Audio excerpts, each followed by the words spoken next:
Hey everybody, I'm Sheriff James Hale with the Oconee County Sheriff's Office. I'm here on the banks of Lake Erie with Todd Wood, the father of Elijah Wood. We're here to discuss the case of Elijah's murder with Todd and to go over some things in the case. So Todd, I'll let you introduce yourself. My name's Todd Wood. I'm Elijah's father.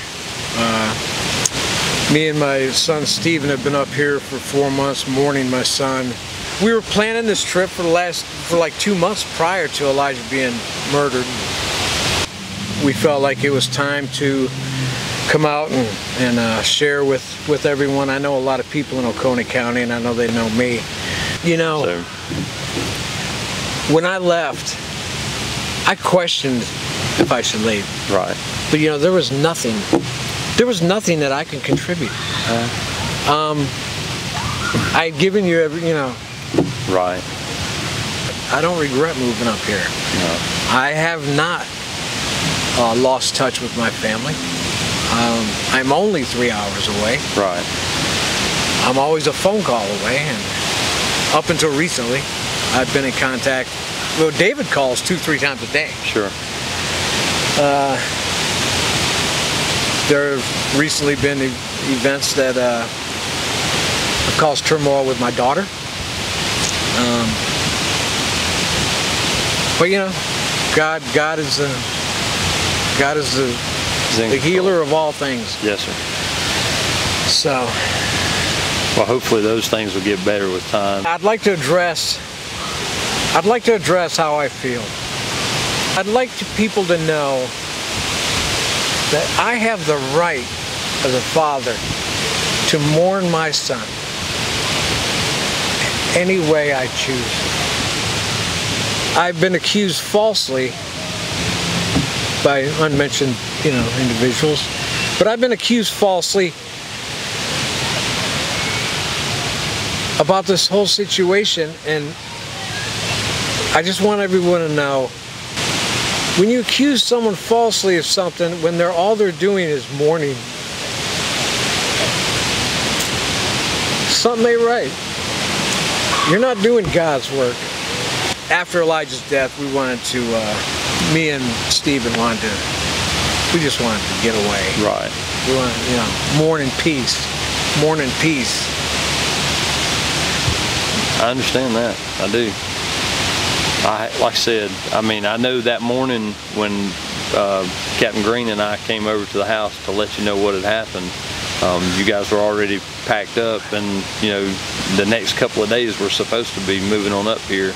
Yeah. And then, you know, of course, things changed a little bit, you know, right then, and I had to get through the, you know, the whole process of the bereavement and everything. But you know, that's, the grief will never go away. No, ever. I lost my wife 10 years ago. There are still moments. There's still moments for my wife. There's certain songs I have not been able to listen to since. Right.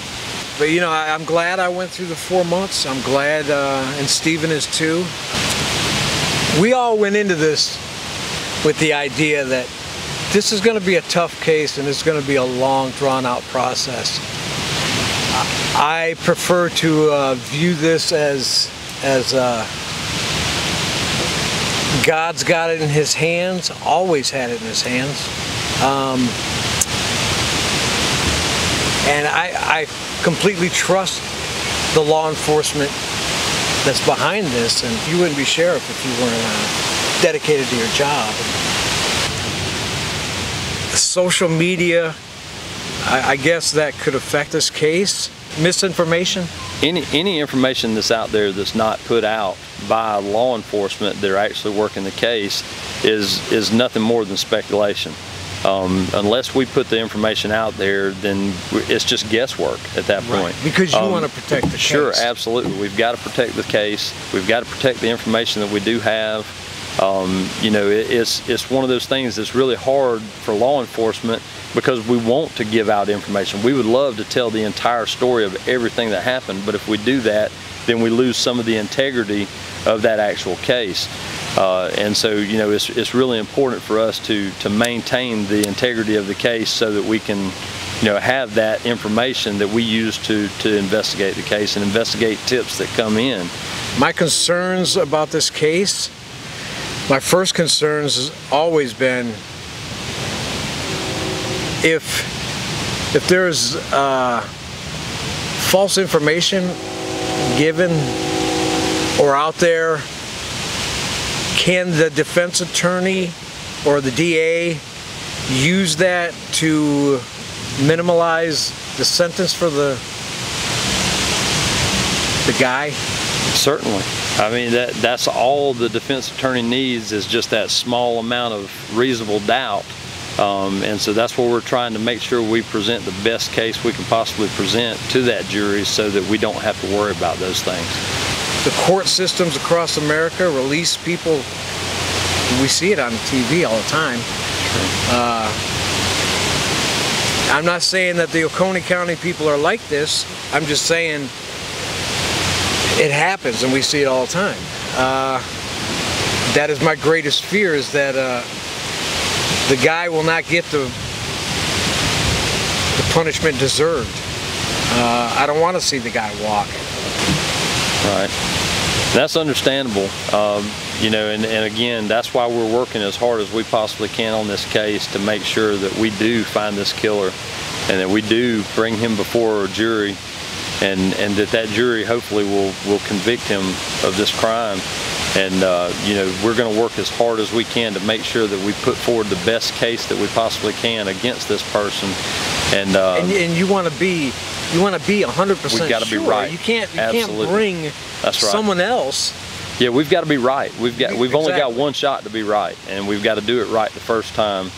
There's no second chance on prosecution when it comes to having this trial once we get a suspect in custody. And so we've got to, I believe I mentioned it yesterday, we've got to dot every I and cross every T to make sure that we have left no stone unturned, so that when we do find the suspect in this case, the murderer, the killer of Elijah, that we have the best case that we can possibly bring to the courts, and then the courts do their job and make sure that he gets the punishment he deserves. Hopefully. Yes, sir.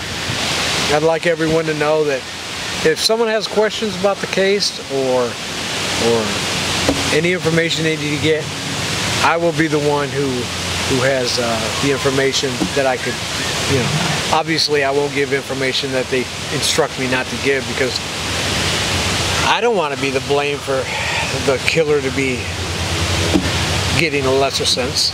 That's for sure. So I won't be giving anything other than what I'm told I'm allowed to give. That's the only thing that's right, because I want to get, and it might sound strange, and I told Sheriff earlier, I forgive the guy for doing it, because that's what I have to do as a victim. If I expect to be forgiven for something, I must forgive others. So, I do want the criminal to face as much as possible. And it's not out of cruelty, it's out of justice. God is just. Well, Todd, we want you to know we're with you. We're here for you. We're going to be here for you from now on. We've known you for a long time. A lot of the guys at the Sheriff's Office have known you. We're here for you. We're here for your family. And we want you to know that we're not going to stop working this case until we find the person who did this. I know you won't. I know you won't. Yeah, there's never been a doubt in my mind. All my friends in Oconee County, I love y'all, miss y'all. All the people that came in to see me and talk to me in the Golden Pantry, miss y'all, and I love y'all. Y'all be with God.